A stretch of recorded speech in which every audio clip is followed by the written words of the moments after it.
Okay, so welcome back. What I'm going to do today is just have a little look at ways of getting the arm locked once the person's already got their arms locked up. Okay, so really simple. Learned this from my friend Alex Ueda, who showed me this and talked about the concept, so I can share it with you guys. So if I'm in my arm lock position, and I've got myself nice and tight in here to Max, okay? He's got his arms locked up and he's controlling. He can even have this hand on there as well, and he's got a double lock up here where he's nice and tight here, okay? What I want to do from here is, most of the time I'm going to have my feet flat on the floor and I have my hamstring switched on and keep him pulled towards me to keep it nice and tight.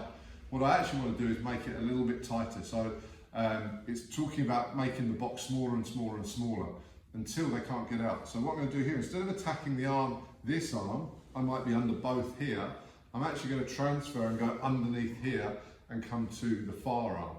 Now what I'm going to do is I'm going to grab with both hands and I'm going to start to pull that in. Then I roll him towards me and I use my feet just to gather him in a bit more. Once I've gathered him in a bit more, I'm going to cross my feet. Either way, doesn't matter, whichever way you're comfortable with. Okay, so I can get under his shoulder with the cross. Now I pull him in a little bit more and I tighten it a bit more.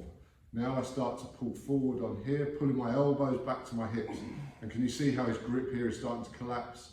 Now I can use the blade here to slide underneath to get under. Now I make the box smaller until now, look, the arm has come away. And I can finish my arm bar here. The reason this works is, especially when they're gripped up like this, as I make this smaller, this pushes into my chest. So it stops here because I'm nice and upright. As I pull this arm closer to me, it detaches the other arm, especially if I lean forward. And now with my legs crossed as well to give me extra power. Look, this is now completely detached from here. Blade, slip under, take the arm. Now I can grip, come back into a baseball bat grip and finish. Okay, so one more time from the top. Here, foot over the top. Here, I'm in my normal feet down, hamstring switched on.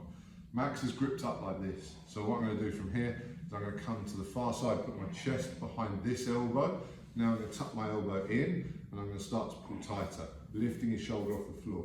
Now I make sure I cross my feet so it's hard for him to put that shoulder back down.